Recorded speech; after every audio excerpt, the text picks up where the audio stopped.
Hey, welcome back. Last month, I bought Enshrouded and spent the next 3 or 4 days playing that game almost exclusively. I guess you could say I beat the game. I got the best glider in the game, I hit max level, I cleared all the shroud wells.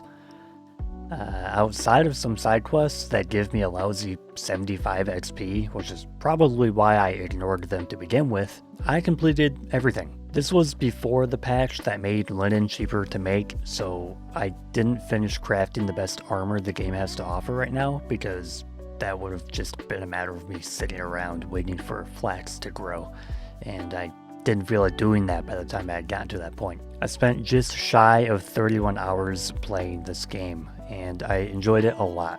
It was hard for me to put down at times, and I can say about this game something I have not been able to say about a game in a long time. I am satisfied with it. Yes, I want to play it more, and would like more content, as well as maybe getting some friends involved to play it cooperatively, which, yes, I did play through the game solo. But even if nothing ever came of this game beyond what is there right now, I can say that I am satisfied with my experience. I did not use bows at all in my time playing. I primarily used wands and occasionally a staff. Once in a while I would use a one-handed or two-handed weapon, but I would mostly kite around enemies with my wand, and I stayed mostly unharmed during my time in combat. Actually, I would say most of my deaths were from my own failures traversing the world and the puzzles in the ancient spires. Sometimes I would die to a boss just to come back and accidentally find a way to cheese them due to poor pathfinding the AI has in the game. You can fast travel in this game to ancient spires that you've activated and any of your bases. I only ever had one place that I would call my base, but I would drop flame altars at various points around the map and use them as waypoints to fast travel to should I die or need to go home and drop off a full inventory then come back, in particular if there wasn't any ancient spires anywhere nearby. I even put one in a copper mine and another next to a salt mine and another next to a tin mine, just so I could go there whenever I needed those materials.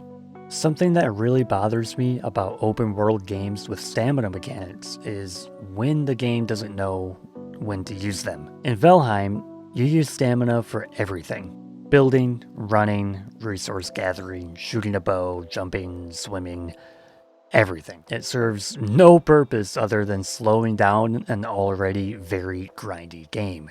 In Enshrouded, you use it for just about everything again except for building, which is already a major improvement, but it's not perfect. Here's my take. In an open world game, especially one that revolves around exploration and uncovering the map, using stamina for anything outside of combat is a cardinal sin. You can use the roads in Enshrouded to mitigate the stamina loss from sprinting, but that's not good enough.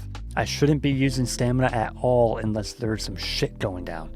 Then yeah, make me use stamina for running around and jumping and swinging my weapons or whatever other nonsense you want me to make use stamina. But if I'm just chilling or running around the world or jumping over some terrain or even using my glider, don't make me use stamina for it.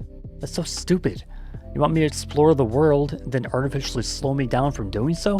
You want me to mine an exorbitant amount of resources, then again, artificially slow down the whole process so I can sit there AFK for 10 seconds while I wait, aka do nothing, before being allowed to continue the thing that already would be consuming a lot of my time even if I didn't have to take what amounts to several minutes of AFK time in between gathering these resources? What the fuck, dude? Elden Ring nailed it with their open world exploration and use of stamina, which is as simple as, if you're not in combat, you don't use it. Every open world game with a stamina mechanic should follow suit. Well, I'll get off my soapbox now. Enshrouded is a very fun experience. I'm looking forward to more content. The only game I've really seriously played for the last 4 or 5 weeks has been Helldivers 2, and I imagine I will be playing much more of that. I've got like 160 hours in that thing right now. Shit, man. Oh shit, that's almost 40 hours a week. Oh god. This happened again, hasn't it? How the hell did I log 80 hours on this game in a week? Well, let me know what you think of Enshrouded, and let me know what other games you'd like me to take a look at, and I'll get around to it when I do. I wrote this review like 2 weeks ago, except for this whole outro, and well, I'm finishing the video now. Thanks for watching. Don't forget to hit the subscribe button to stay bricked. Stay bricked.